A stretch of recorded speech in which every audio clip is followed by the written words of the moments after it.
ಬಸವ ಟಿವಿಯ ಸಮಸ್ತ ವೀಕ್ಷಕರಿಗೆ ಆರೋಗ್ಯ ಅರಿವು ಕಾರ್ಯಕ್ರಮಕ್ಕೆ ಸ್ವಾಗತ. ಆತ್ಮೀಯ ವೀಕ್ಷಕರೇ, ಈ ದಿನ ವಿಶೇಷವಾಗಿ ಮಾತೆಯರು ಭಗಿನಿಯರಿಗೆ ಸಂಬಂಧಪಟ್ಟಂತಹ ಋತುಚಕ್ರದ ತೊಂದರೆ, ಮೆನೋಪಾಸ್ ಟೈಮಲ್ಲಿ ಬರ್ತಕ್ಕಂತಹ ತೊಂದರೆಗಳು, ಈ ತೊಂದರೆಗೆ ಸಂಬಂಧಪಟ್ಟಂತೆ ಯಾವ ಮುದ್ರೆಯನ್ನು ಅಭ್ಯಾಸ ಮಾಡಬೇಕು, ಯಾವ ಪ್ರಾಣಾಯಾಮ, ಯಾವ ಆಕ್ಯುಪ್ರೆಷರ್ ಪಾಯಿಂಟ್ ಮತ್ತು ಆಹಾರ ಕ್ರಮಗಳು, ಈ ಎಲ್ಲ ಮಾಹಿತಿಯನ್ನು ತಿಳಿಸ್ಕೊಡೋದಕ್ಕೆ ಬಂದಿರತಕ್ಕಂತಹ ಖ್ಯಾತ ಅಂತಾರಾಷ್ಟ್ರೀಯ ಯೋಗ ಗುರುಗಳು, ಆಧ್ಯಾತ್ಮ ಚಿಂತಕರು ಆದಂತಹ ಗೀತಮ್ಮ ಜಿ ಅವರಿಗೆ ತುಂಬ ಹೃದಯದ ಸ್ವಾಗತವನ್ನು ಕೋರ್ತಾ ಇದ್ದೀನಿ. ಆತ್ಮೀಯ ವೀಕ್ಷಕರೇ, ಋತುಚಕ್ರಕ್ಕೆ ಸಂಬಂಧಪಟ್ಟಂತೆ ಯಾವ ಆಹಾರದ ಕ್ರಮಗಳು, ಯಾವ ಪ್ರಾಣಾಯಾಮಗಳು, ಹಾಗೆ ಯಾವ ಆಕ್ಯುಪ್ರೆಷರ್ ಬಿಂದುವನ್ನು ಅಭ್ಯಾಸ ಮಾಡೋದ್ರಿಂದ PCOD ಪ್ರಾಬ್ಲಮ್, PCOC ಪ್ರಾಬ್ಲಮ್, ಹಾಗೆ ಮನೋಪಾಸಲ್ಲಿ ಬರ್ತಕ್ಕಂತಹ ಸಮಸ್ಯೆಗಳನ್ನು ನಾವು ನಿಯಂತ್ರಣದಲ್ಲಿಟ್ಕೊಳ್ಬಹುದು ಅನ್ನೋದನ್ನು ನೋಡೋಣ. ಅದಕ್ಕೂ ಮುಂಚೆ ಈ PCOD ಪ್ರಾಬ್ಲಮ್ ಅಥವಾ ಋತುಚಕ್ರದ ಸಮಸ್ಯೆ ಯಾವ ಕಾರಣದಿಂದ ಬರುತ್ತೆ ಅನ್ನೋದನ್ನು ತಿಳಿದುಕೊಳ್ಳೋಣ. ಮೊದಲನೆಯದಾಗಿ ದೇಹಕ್ಕೆ ಶ್ರಮ ಇಲ್ದಲೇ ಇರ್ತಕ್ಕಂಥದ್ದು, ಅಂದರೆ ದೈಹಿಕ ವ್ಯಾಯಾಮ ಇಲ್ದಲೇ ಇರ್ತಕ್ಕಂಥದ್ದು, ಅತಿಯಾದ ಮಾನಸಿಕ ಒತ್ತಡ, ಅತಿಯಾದ ಕೋಪ, ಅಸ್ಥಿರ ಮಾನಸಿಕ ಒತ್ತಡಗಳು ಅಂತ ಕರಿತೀವಿ, ಅಥವಾ ನಮ್ಮ ಮನಸ್ಸು ಚಂಚಲ ಇರುತ್ತೆ, ಅಂಥವರಿಗೆ ಋತುಚಕ್ರದ ತೊಂದರೆಗಳು ಹೆಚ್ಚಾಗಿ ಕಾಣಿಸ್ಕೊಳ್ಳುತ್ತೆ.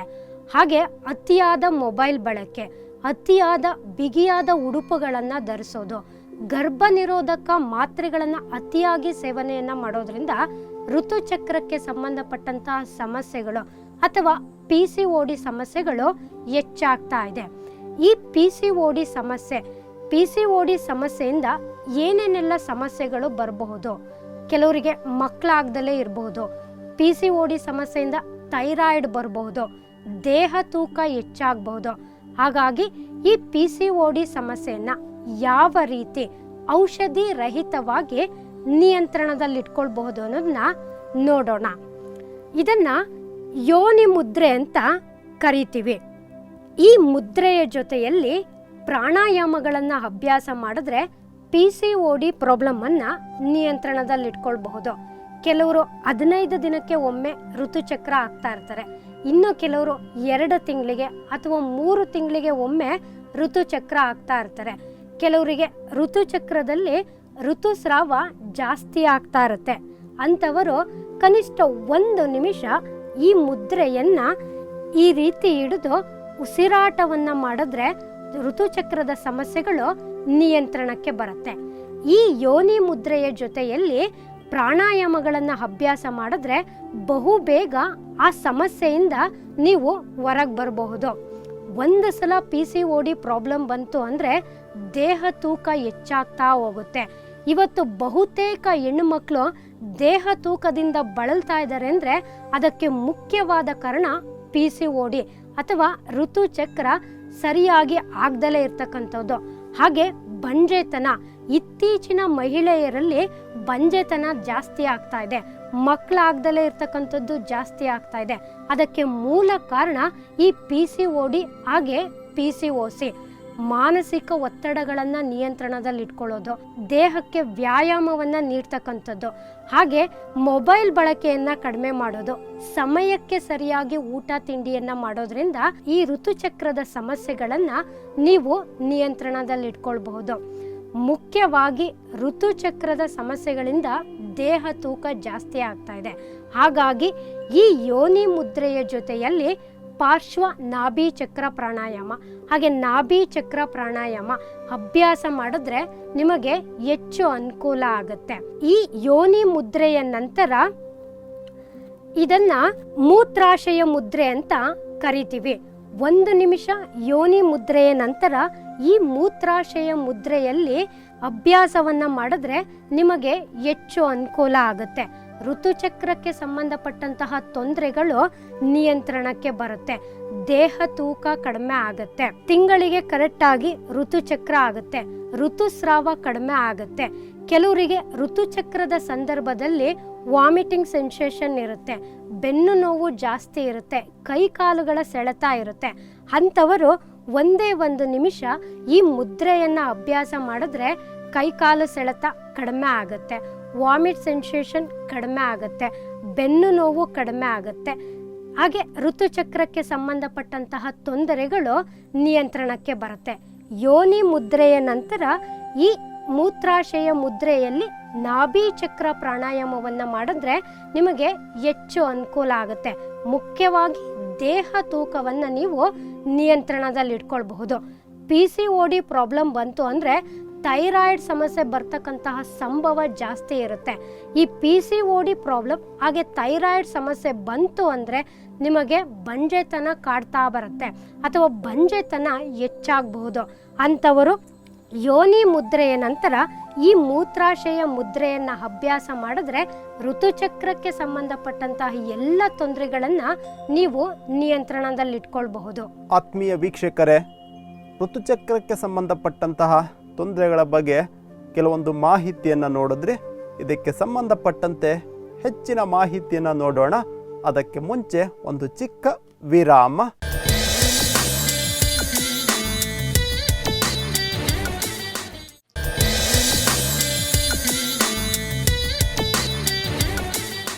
ವಿರಾಮದ ನಂತರ ಆರೋಗ್ಯ ಅರಿವು ಕಾರ್ಯಕ್ರಮಕ್ಕೆ ಮತ್ತೊಮ್ಮೆ ಸ್ವಾಗತ. ಆತ್ಮೀಯ ವೀಕ್ಷಕರೇ, ಎಲ್ಲ ರೋಗಗಳ ಮೂಲ ಒತ್ತಡ, ಎಲ್ಲ ರೋಗಗಳ ಮೂಲ ರಕ್ತ ಸಂಚರಣೆ. ಯಾವಾಗ ನಿಮ್ಮ ದೇಹಕ್ಕೆ ಶ್ರಮ ಇರೋದಿಲ್ವೋ, ಯಾವಾಗ ನಿಮ್ಮ ಆಹಾರ ಕ್ರಮಗಳಲ್ಲಿ ವ್ಯತ್ಯಾಸ ಆಗುತ್ತೋ, ಆಗ ನಿಮ್ಮ ದೇಹ ರೋಗಕ್ಕೆ ತುತ್ತಾಗುತ್ತೆ. ಯಾವುದೇ ರೋಗ ಆಗಲಿ ನಿಮಗೆ ಬರಬಾರ್ದು ಅಂದರೆ ಸಮಯಕ್ಕೆ ಸರಿಯಾಗಿ ಊಟ ತಿಂಡಿಯನ್ನು ಮಾಡಿ, ಜೊತೆಯಲ್ಲಿ ಕನಿಷ್ಠ ನಿಮಗೆ ಸಮಯಕ್ಕೆ ತಕ್ಕ ಹಾಗೆ, ಸಮಯನೇ ಇಲ್ಲ ಅನ್ನೋದಾದರೆ ಕನಿಷ್ಠ 15 ನಿಮಿಷಗಳ ಈ ಮುದ್ರಾ ಪ್ರಾಣಾಯಾಮವನ್ನು, ಕೆಲವೊಂದು ಸರಳ ಸೂಕ್ಷ್ಮ ವ್ಯಾಯಾಮವನ್ನು ಅಭ್ಯಾಸ ಮಾಡೋದ್ರಿಂದ ನಿಮ್ಮ ಎಲ್ಲ ಸಮಸ್ಯೆಗಳು ನಿಯಂತ್ರಣಕ್ಕೆ ಬರುತ್ತೆ. ಕೆಲವರು ಹೇಳ್ತಾರೆ, ಸರ್ ನಾನು 1 ಗಂಟೆ ವಾಕಿಂಗ್ ಮಾಡ್ತೀನಿ ಸರ್ ಅಂತ. 1 ಗಂಟೆ ವಾಕಿಂಗ್ ಮಾಡೋದ್ರ ಬದಲು ಯೋಗವನ್ನು ರೋಗ ಬಂದ ನಂತರ ತಡೆಗಟ್ಟುವುದಕ್ಕಿಂತ ರೋಗ ಬರದಂತೆ ತಡೆಯುವುದೇ ಯೋಗ ಅಂತ ಕರೀತಾರೆ. ಕನಿಷ್ಠ 15 ನಿಮಿಷಗಳ ಕಾಲ ನಿಮ್ಮ ಮನೆಯಲ್ಲಿಯೇ ಅಭ್ಯಾಸ ಮಾಡೋದ್ರಿಂದ ಸರ್ವಾಂಗೀಣ ವ್ಯಾಯಾಮ ಅಂತ ಕರೀತಾರೆ.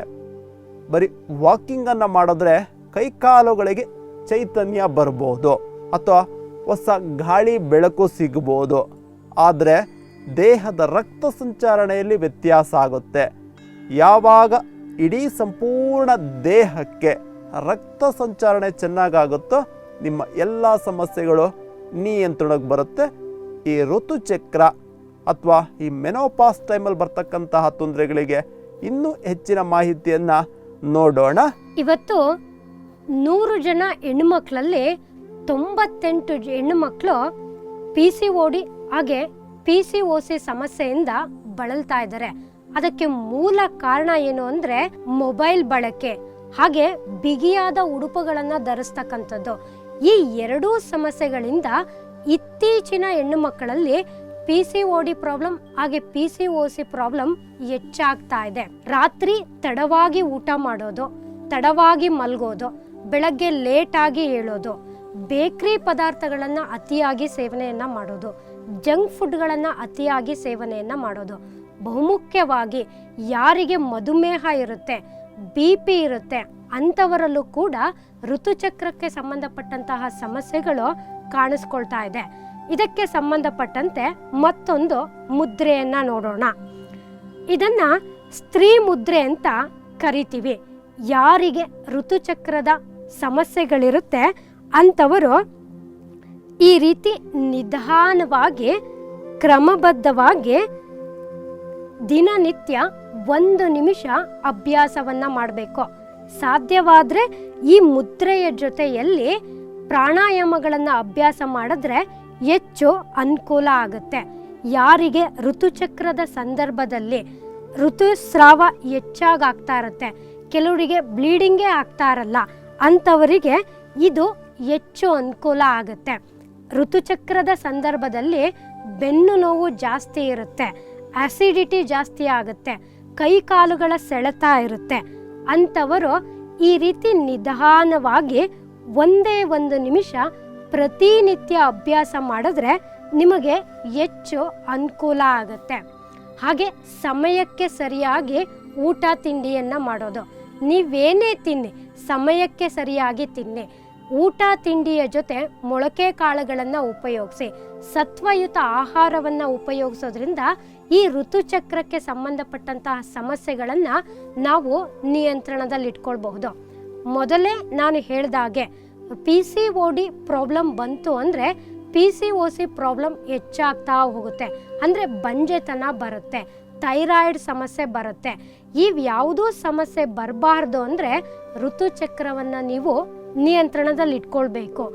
ಈ ಮುದ್ರೆಗಳ ಜೊತೆಯಲ್ಲಿ ಪ್ರಾಣಾಯಾಮಗಳನ್ನು ಅಭ್ಯಾಸ ಮಾಡಿದಾಗ ಬಹುಬೇಗ ಅದು ನಿಯಂತ್ರಣಕ್ಕೆ ಬರುತ್ತೆ. ಕೆಲವರು 15 ದಿನಗಳಿಗೊಮ್ಮೆ ಋತುಚಕ್ರ ಆಗ್ತಾ ಇರ್ತಾರೆ, ಇನ್ನು ಕೆಲವರು 2 ತಿಂಗಳು 3 ತಿಂಗಳಿಗೊಮ್ಮೆ ಆಗ್ತಾ ಇರ್ತಾರೆ. ಇನ್ನು ಮನೋಪಾಸ್ ಹತ್ರ ಬಂತು ಅಂದರೆ ದೇಹ ತೂಕ ಜಾಸ್ತಿ ಆಗುತ್ತೆ, ಮಾನಸಿಕ ಒತ್ತಡಗಳು ಜಾಸ್ತಿ ಆಗ್ತಾ ಇರುತ್ತೆ, ಸಿಟ್ಟು ಜಾಸ್ತಿ, ಕೋಪ ಜಾಸ್ತಿ ಬರ್ತಾ ಇರುತ್ತೆ. ಅಂಥವರು ಈ ಮುದ್ರೆಗಳ ಜೊತೆಯಲ್ಲಿ ಪ್ರಾಣಾಯಾಮವನ್ನು ಅಭ್ಯಾಸ ಮಾಡಿ. ಹಾಗೆ ಭ್ರಾಮರಿ ಪ್ರಾಣಾಯಾಮವನ್ನು ಅಭ್ಯಾಸ ಮಾಡೋದ್ರಿಂದ ಮಾನಸಿಕ ಒತ್ತಡಗಳನ್ನು ನಾವು ನಿಯಂತ್ರಣದಲ್ಲಿಟ್ಕೊಳ್ಬಹುದು. ಋತುಚಕ್ರದ ಸಂದರ್ಭದಲ್ಲಿ ಹೆಣ್ಣು ಮಕ್ಕಳಿಗೆ ಸಾಮಾನ್ಯವಾಗಿ ಕೋಪ ಜಾಸ್ತಿ ಇರುತ್ತೆ, ಹಾಗೆ ಮಾನಸಿಕವಾಗಿ ಒತ್ತಡಗಳು ಜಾಸ್ತಿ ಇರುತ್ತೆ. ಈ ಭ್ರಾಮರಿ ಪ್ರಾಣಾಯಾಮವನ್ನು 1 ರಿಂದ 3 ಬಾರಿ ಅಥವಾ 5 ಬಾರಿ ನಿಮ್ಮ ಶಕ್ತಾನುಸಾರ ಅಭ್ಯಾಸವನ್ನು ಮಾಡಿದ್ರೆ ಮಾನಸಿಕ ಒತ್ತಡಗಳನ್ನು ನಾವು ನಿಯಂತ್ರಣದಲ್ಲಿಟ್ಕೊಳ್ಬಹುದು. ಮುಖ್ಯವಾಗಿ ಮನೋಪಾಸ್ ಟೈಮಲ್ಲಿ ಮಾನಸಿಕ ಒತ್ತಡಗಳು ಜಾಸ್ತಿ ಆಗ್ತಾ ಇರುತ್ತೆ. ಅಂಥವರು ಈ ಭ್ರಾಮರಿ ಪ್ರಾಣಾಯಾಮವನ್ನು ಅಭ್ಯಾಸ ಮಾಡಬಹುದು. ಮತ್ತೊಮ್ಮೆ ಇಲ್ಲಿ ಗಮನಿಸಿ, ಭ್ರಾಮರಿ ಪ್ರಾಣಾಯಾಮ 2 ಕಿವಿಗಳನ್ನು ಈ ಹೆಬ್ಬೆರಳಿಂದ ಈ ರೀತಿ ಮುಚ್ಚಿರ್ತೀವಿ, ಈ ರೀತಿ ನಿಲ್ಲಿಸಬೇಕು. ಈ ರೀತಿ ನಿಲ್ಲಿಸಿ 1 ಬಾರಿ ದೀರ್ಘವಾಗಿ ಉಸಿರನ್ನು ತಗೋಬೇಕು. ಉಸಿರನ್ನು ಹೊರ ಹಾಕ್ತಾ ಮಾಕಾರವನ್ನು ಮಾಡಬೇಕು. 1 ಸಲ ಗಮನಿಸಿ.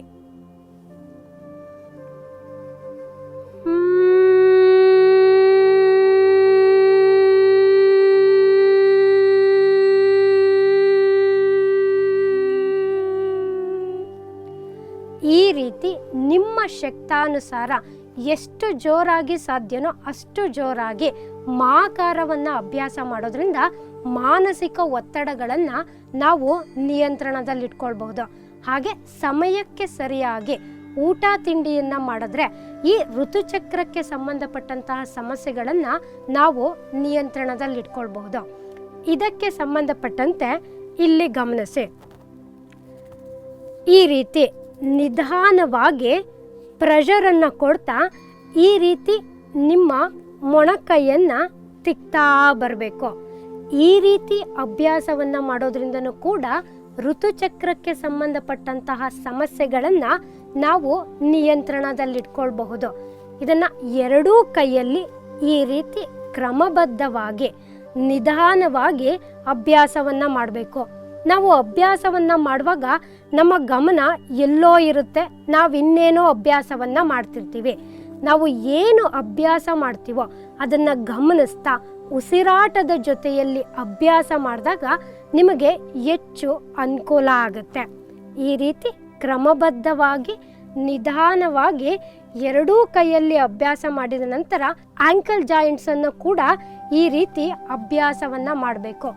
ಒಟ್ಟಾರೆಯಾಗಿ PCOD ಸಮಸ್ಯೆಯಿಂದ ಬರ್ತಕ್ಕಂತಹ ಸಮಸ್ಯೆಯನ್ನು ನೀವು ನಿಯಂತ್ರಣದಲ್ಲಿ ಇಟ್ಕೊಳ್ಬೇಕು ಅಂದರೆ ಈ ಎಲ್ಲ ಕ್ರಮಗಳನ್ನು ಅನುಸರಿಸಿ ನೀವು ಋತುಚಕ್ರಕ್ಕೆ ಸಂಬಂಧಪಟ್ಟಂತಹ ತೊಂದರೆಗಳನ್ನು ನಿಯಂತ್ರಣದಲ್ಲಿ ಇಟ್ಕೊಳ್ಬಹುದು.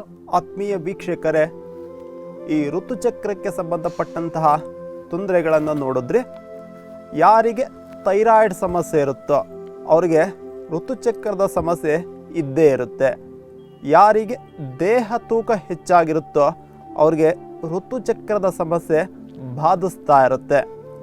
ಯಾರು ಸಮಯಕ್ಕೆ ಸರಿಯಾಗಿ ಊಟ ತಿಂಡಿಯನ್ನು ಮಾಡೋದಿಲ್ವೋ, ಯಾರು ಊಟ ತಿಂಡಿಯ ಮಧ್ಯೆ ನಾರಿನ ಅಂಶ ಇರ್ತಕ್ಕಂಥ ಆಹಾರವನ್ನು, ಸತ್ವಯುತ ಆಹಾರವನ್ನು ಸೇವನೆ ಮಾಡೋದಿಲ್ವೋ ಅಂಥವರು ಈ ಸಮಸ್ಯೆಯಿಂದ ಬಳಲ್ತಾ ಇರ್ತಾರೆ. ಇದಕ್ಕೆ ಸಂಬಂಧಪಟ್ಟಂತೆ ಇನ್ನೂ ಹೆಚ್ಚಿನ ಮಾಹಿತಿಯನ್ನು ನೋಡೋಣ. ಅದಕ್ಕೆ ಮುಂಚೆ ಒಂದು ಚಿಕ್ಕ ವಿರಾಮ.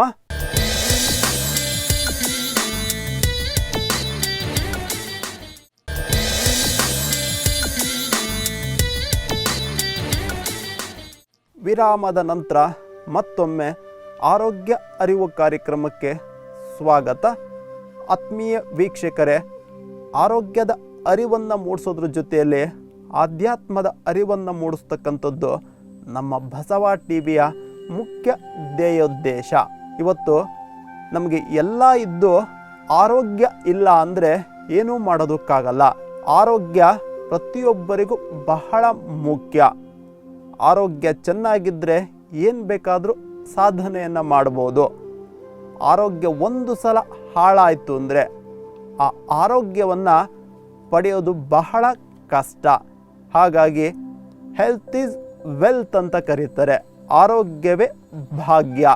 ವೀಕ್ಷಕರೇ, ನಿರ್ಲಕ್ಷ್ಯ ಬೇಡ. ಯಾವುದೇ ಕಾಯಿಲೆ ಆಗಲಿ ಸೂಚನೆಯನ್ನು ಕೊಡುತ್ತೆ. ಆ ಮಧುಮೇಹ ಇರ್ಬೋದು, ಥೈರಾಯ್ಡ್ ಇರ್ಬೋದು, ಹೃದ್ರೋಗದ ಸಮಸ್ಯೆಗಳಿರ್ಬೋದು, ಈ ಎಲ್ಲ ಸಮಸ್ಯೆಗಳು ಬರೋದಕ್ಕೆ ಮುಂಚೆ ಸೂಚನೆಯನ್ನು ಕೊಡುತ್ತೆ. ಆ ಹೃದ್ರೋಗ ಇರ್ತಕ್ಕಂಥವ್ರು, ಥೈರಾಯ್ಡ್ ಸಮಸ್ಯೆ ಇರ್ತಕ್ಕಂಥವ್ರು ಮಧುಮೇಹವನ್ನು ನಿರ್ಲಕ್ಷ್ಯ ಮಾಡಿದಾಗ ಏನಾಗುತ್ತೆ ಅಂದರೆ ಅಡ್ಡ ಪರಿಣಾಮಗಳಿಂದ ಆ ತೊಂದರೆಗಳು ಹೆಚ್ಚಾಗುತ್ತೆ. ಅದೇ ರೀತಿ ಋತುಚಕ್ರದ ತೊಂದರೆ ಇರ್ತಕ್ಕಂಥವ್ರು ಅತಿಯಾದ ಮಾತ್ರೆಗಳ ಸೇವನೆಯಿಂದ ಈ ಬಂಜೆತನ ಅನ್ನೋದು ಇತ್ತೀಚೆಗೆ ಹೆಚ್ಚಾಗ್ತಾ ಇದೆ. ಆ ಋತುಚಕ್ರದ ತೊಂದರೆ ಅಥವಾ ಹಾರ್ಮೋನ್ಸ್ ಇಂಬ್ಯಾಲೆನ್ಸ್ ಅಂತ ಏನು ಕರೀತಾರೋ ಆ ತೊಂದರೆ ಇರ್ತಕ್ಕಂಥವ್ರು ಸಮಯಕ್ಕೆ ಸರಿಯಾಗಿ ಊಟ ತಿಂಡಿಯನ್ನು ಮಾಡೋದ್ರ ಜೊತೆಯಲ್ಲಿ ಹಸಿ ತರಕಾರಿಗಳನ್ನು ಹೆಚ್ಚು ಉಪಯೋಗಿಸಿ, ಏನು ಇವತ್ತು ಗೀತಮ್ಮವ್ರು ತಿಳಿಸ್ಕೊಡ್ತಾ ಇದ್ದಾರೋ ಆ ಸರಳ ಮುದ್ರೆಗಳನ್ನು, ಆಹಾರ ಕ್ರಮಗಳನ್ನು, ಪ್ರಾಣಾಯಾಮವನ್ನು ನೀವು ನಿತ್ಯ ಅಭ್ಯಾಸ ಮಾಡೋದ್ರಿಂದ ಆ ತೊಂದರೆ ನಿಯಂತ್ರಣಕ್ಕೆ ಬರುತ್ತೆ. ಅದಕ್ಕೆ ಸಂಬಂಧಪಟ್ಟಂತೆ ಇನ್ನೂ ಹೆಚ್ಚಿನ ಮಾಹಿತಿಯನ್ನು ಈಗ ನೋಡೋಣ. ಇಲ್ಲಿ ಗಮನಿಸಿ, ಇದನ್ನ ಶಂಖ ಮುದ್ರೆ ಅಂತ ಕರಿತೀವಿ. ಯಾರಿಗೆ ಋತುಚಕ್ರದ ಸಮಸ್ಯೆಗಳಿರುತ್ತೆ ಅಂಥವರು ಒಂದೇ ಒಂದು ನಿಮಿಷ ಈ ಶಂಖ ಮುದ್ರೆಯನ್ನ ಅಭ್ಯಾಸ ಮಾಡಬೇಕು. ಈ ಶಂಖ ಮುದ್ರೆಯ ಜೊತೆಯಲ್ಲಿ ಪ್ರಾಣಾಯಾಮಗಳನ್ನು ಅಭ್ಯಾಸ ಮಾಡಿದ್ರೆ ಹೆಚ್ಚು ಅನುಕೂಲ ಆಗುತ್ತೆ. ಋತುಚಕ್ರದ ಸಂದರ್ಭದಲ್ಲಿ ಹೊಟ್ಟೆ ನೋವು ಬರ್ತಾ ಇರುತ್ತೆ ಅಂಥವರು ಒಂದೇ ಒಂದು ನಿಮಿಷ ಈ ಮುದ್ರೆಯನ್ನು ಅಭ್ಯಾಸ ಮಾಡಿ, ಈ ಮುದ್ರೆಯ ಜೊತೆಯಲ್ಲಿ ಉಸಿರಾಟವನ್ನು ಅಭ್ಯಾಸ ಮಾಡಿದ್ರೆ ಹೆಚ್ಚು ಅನುಕೂಲ ಆಗುತ್ತೆ. ಇದರ ಜೊತೆಯಲ್ಲಿ ಕೆಲವೊಂದು ಆಸನಗಳು ಬರುತ್ತೆ. ಬಟರ್ಫ್ಲೈಯನ್ನು ಅಭ್ಯಾಸ ಮಾಡೋದ್ರಿಂದ ಋತುಚಕ್ರದ ಸಂದರ್ಭದಲ್ಲಿ ಬರ್ತಕ್ಕಂತಹ ಸಮಸ್ಯೆಗಳನ್ನು ನಿಯಂತ್ರಣದಲ್ಲಿಟ್ಕೊಳ್ಬಹುದು. ಹಾಗೆ ಅತಿಯಾದ ಆಸನಗಳನ್ನು ಅಭ್ಯಾಸ ಮಾಡೋದ್ರಿಂದನೂ ಕೂಡ ಋತುಚಕ್ರದ ಸಮಸ್ಯೆಗಳು ಜಾಸ್ತಿ ಆಗ್ತಾ ಹೋಗುತ್ತೆ. ಉದಾಹರಣೆಗೆ ಸೂರ್ಯ ನಮಸ್ಕಾರವನ್ನು ಅತಿಯಾಗಿ ಮಾಡೋದು, ಅತಿಯಾಗಿ ಸೂರ್ಯ ನಮಸ್ಕಾರವನ್ನು ಮಾಡೋದ್ರಿಂದ ಕಾರಣ ಅತಿಯಾದ ಒತ್ತಡವನ್ನು ಕೊಟ್ಟು ಸೂರ್ಯ ನಮಸ್ಕಾರವನ್ನು ಅಭ್ಯಾಸ ಮಾಡ್ತೀವಿ. ಸೂರ್ಯ ನಮಸ್ಕಾರವನ್ನು ಅತಿಯಾಗಿ ಅಭ್ಯಾಸ ಮಾಡೋದ್ರಿಂದನೂ ಕೂಡ ಋತುಚಕ್ರದ ಸಮಸ್ಯೆಗಳು ಜಾಸ್ತಿ ಆಗ್ತಾ ಹೋಗುತ್ತೆ. ಹಾಗಾಗಿ ನಿಮಗೆ ಎಷ್ಟು ಬೇಕೋ ಅಷ್ಟು ಕ್ರಮಬದ್ಧವಾಗಿ ಬಟರ್ಫ್ಲೈಯನ್ನು ಅಭ್ಯಾಸ ಮಾಡೋದು, ಈ ಮುದ್ರೆಗಳ ಜೊತೆಯಲ್ಲಿ ಪ್ರಾಣಾಯಾಮವನ್ನು ಅಭ್ಯಾಸ ಮಾಡೋದು, ಮಂಡೂಕಾಸನವನ್ನು ಅಭ್ಯಾಸ ಮಾಡೋದ್ರಿಂದನೂ ಕೂಡ ಋತುಚಕ್ರದ ಸಮಸ್ಯೆಗಳು ನಿಯಂತ್ರಣಕ್ಕೆ ಬರುತ್ತೆ.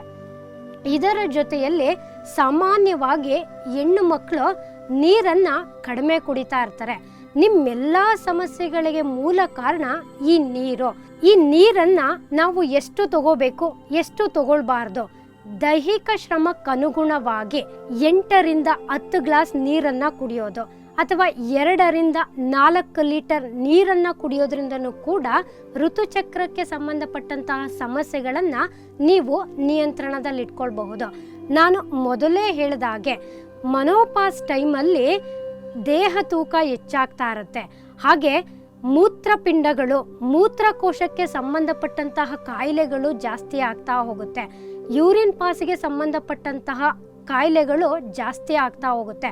ಅದರಲ್ಲೂ 35ರ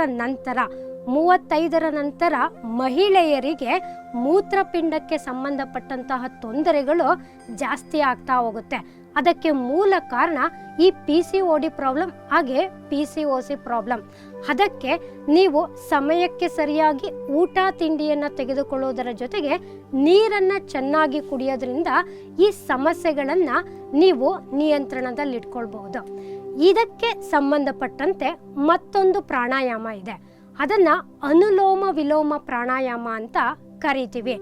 ಅನುಲೋಮ ವಿಲೋಮ ಪ್ರಾಣಾಯಾಮವನ್ನು ಶವಾಸನದಲ್ಲಿ 1 ರಿಂದ 10 ನಿಮಿಷಗಳ ಕಾಲ ಅಭ್ಯಾಸವನ್ನು ಮಾಡಿದ್ರೆ ಈ ಋತುಚಕ್ರಕ್ಕೆ ಸಂಬಂಧಪಟ್ಟಂತೆ ಮನೋಪಾಸಲ್ಲಿ ಬರ್ತಕ್ಕಂಥ ಎಲ್ಲ ಸಮಸ್ಯೆಗಳನ್ನು ನಾವು ನಿಯಂತ್ರಣದಲ್ಲಿಟ್ಕೊಳ್ಬಹುದು.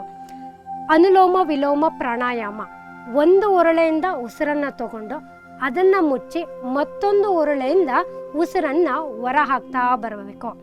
ನಂತರ ಮತ್ತೆ ಅದೇ ಒರಳೆಯಿಂದ ಉಸಿರನ್ನು ತಗೊಂಡು ಇನ್ನೊಂದು ಒರಳೆಯಿಂದ ಉಸಿರನ್ನು ಹೊರ ಹಾಕ್ತಾ ಬರಬೇಕು. ಇದನ್ನು ನಾವು ಅನುಲೋಮ ವಿಲೋಮ ಪ್ರಾಣಾಯಾಮ ಅಂತ ಕರಿತೀವಿ. ಇದನ್ನು ನೀವು ಶವಾಸನದಲ್ಲಿ ಅಭ್ಯಾಸ ಮಾಡಿದ್ರೆ ಹೆಚ್ಚು ಅನುಕೂಲ ಆಗುತ್ತೆ.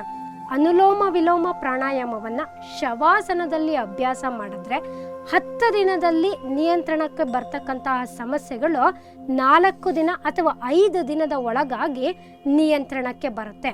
ಋತುಚಕ್ರಕ್ಕೆ ಸಂಬಂಧಪಟ್ಟಂತಹ ಸಮಸ್ಯೆ ಇರ್ತಕ್ಕಂಥವ್ರು, ಮನೋಪಾಸಲ್ಲಿ ಬರ್ತಕ್ಕಂತಹ ಸಮಸ್ಯೆ ಇರ್ತಕ್ಕಂಥವ್ರು ಈ ಅನುಲೋಮ ವಿಲೋಮ ಪ್ರಾಣಾಯಾಮವನ್ನು ಹೆಚ್ಚು ಮಾಡಿದ್ರೆ ಅನುಕೂಲ ಜಾಸ್ತಿ ಇದೆ. ಹಾಗೆ ಇಲ್ಲಿ ಗಮನಿಸಿ, ಇದನ್ನು ಆಕ್ಯುಪ್ರೆಷರ್ ಬಿಂದು ಅಂತ ಕರಿತೀವಿ.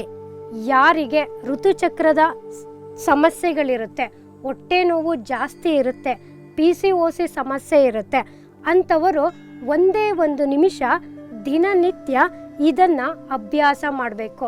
ನಿಮ್ಮ ಶಕ್ತಾನುಸಾರ ಈ ರೀತಿ ಪ್ರೆಷರನ್ನು ಕೊಡೋದ್ರಿಂದ ಹೆಚ್ಚು ಅನುಕೂಲ ಆಗುತ್ತೆ. ಈ ಆಕ್ಯುಪ್ರೆಷರ್ ಬಿಂದುವಿನ ಜೊತೆಯಲ್ಲಿ ಪ್ರಾಣಾಯಾಮಗಳನ್ನು ಅಭ್ಯಾಸ ಮಾಡಿದ್ರೆ ನಿಮಗೆ ಹೆಚ್ಚು ಅನುಕೂಲ ಆಗುತ್ತೆ.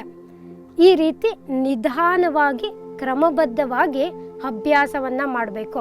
ಋತುಚಕ್ರಕ್ಕೆ ಸಂಬಂಧಪಟ್ಟಂಥ ಎಲ್ಲ ಸಮಸ್ಯೆಗಳು ನಿಯಂತ್ರಣಕ್ಕೆ ಬರುತ್ತೆ. ಮತ್ತೊಮ್ಮೆ ಮುದ್ರೆಗಳನ್ನು ಗಮನಿಸೋಣ. ಇದನ್ನು ಯೋನಿ ಮುದ್ರೆ ಅಂತ ಕರಿತೀವಿ. ಈ ಯೋನಿ ಮುದ್ರೆಯನ್ನು 1 ನಿಮಿಷ ಅಭ್ಯಾಸ ಮಾಡಿದ ನಂತರ ಮೂತ್ರಾಶಯ ಮುದ್ರೆಯನ್ನು ಅಭ್ಯಾಸ ಮಾಡಬೇಕು. ಈ ಮೂತ್ರಾಶಯ ಮುದ್ರೆಯನ್ನು ಅಭ್ಯಾಸ ಮಾಡೋದ್ರಿಂದ 35 ನಂತರ ಮಹಿಳೆಯರಿಗೆ ಬರ್ತಕ್ಕಂತಹ ಮೂತ್ರಕೋಶಕ್ಕೆ ಸಂಬಂಧಪಟ್ಟಂತಹ ತೊಂದರೆಗಳು ನಿಯಂತ್ರಣಕ್ಕೆ ಬರುತ್ತೆ. ಮುಖ್ಯವಾಗಿ ನೆನಪಿರಲಿ, PCOD ಪ್ರಾಬ್ಲಮ್ ಬಂತು ಅಂದರೆ ಕ್ರಮೇಣ ಅದು ಗೆಡ್ಡೆಗಳಾಗಿ ಪರಿವರ್ತನೆ ಆಗ್ತಾ ಹೋಗುತ್ತೆ. ಅಂಥವರು ಈ ಅಭ್ಯಾಸ, ಈ ಮುದ್ರೆಯ ಜೊತೆಯಲ್ಲಿ ಪ್ರಾಣಾಯಾಮಗಳನ್ನು ಅಭ್ಯಾಸ ಮಾಡಿದ್ರೆ ಹೆಚ್ಚು ಅನುಕೂಲ ಆಗುತ್ತೆ. ನಂತರ ಶಂಖ ಮುದ್ರೆ, ಇವನ್ನೆಲ್ಲವನ್ನು 1 ನಿಮಿಷ ಅಭ್ಯಾಸ ಮಾಡಿದ್ರೆ ಸಾಕು, ಋತುಚಕ್ರಕ್ಕೆ ಸಂಬಂಧಪಟ್ಟಂತಹ ತೊಂದರೆಗಳು ನಿಯಂತ್ರಣಕ್ಕೆ ಬರುತ್ತೆ. ನಂತರ ಇದನ್ನು ಸ್ತ್ರೀ ಮುದ್ರೆ ಅಂತ ಕರಿತೀವಿ. ಈ ರೀತಿ 1 ನಿಮಿಷ 1 ಮುದ್ರೆಗಳ ಜೊತೆಯಲ್ಲಿ ಪ್ರಾಣಾಯಾಮಗಳನ್ನು ಅಭ್ಯಾಸ ಮಾಡಿದ್ರೆ ನಿಮಗೆ ಋತುಚಕ್ರಕ್ಕೆ ಸಂಬಂಧಪಟ್ಟಂತಹ ತೊಂದರೆಗಳು ನಿಯಂತ್ರಣಕ್ಕೆ ಬರುತ್ತೆ. ಇದರ ಜೊತೆಯಲ್ಲಿ ಸಮಯಕ್ಕೆ ಸರಿಯಾಗಿ ಋತುಮಾನಕ್ಕೆ ತಕ್ಕಂಥ ಆಹಾರಗಳನ್ನು ಅನುಸರಿಸೋದ್ರಿಂದನೂ ಕೂಡ ಋತುಚಕ್ರಕ್ಕೆ ಸಂಬಂಧಪಟ್ಟಂತಹ ತೊಂದರೆಗಳು ನಿಯಂತ್ರಣಕ್ಕೆ ಬರುತ್ತೆ. ಆತ್ಮೀಯ ವೀಕ್ಷಕರೇ, ಆರೋಗ್ಯದ ಅರಿವನ್ನು ಮೂಡಿಸ್ತಕ್ಕಂಥದ್ದು, ಸಂಸ್ಕಾರವನ್ನು ನೀಡ್ತಕ್ಕಂಥದ್ದು ನಮ್ಮ ಬಸವ ಟಿವಿಯ ಧ್ಯೇಯೋದ್ದೇಶ. ಇದು ಶ್ರೀ ಬಸವ ಟಿವಿಯ ಒಂದು ಅಳಿಲು ಸೇವೆ. ಇದು ಸಂಸ್ಕಾರದ ಬೆಳಕು. ಶರಣಾರ್ಥಿಗಳು.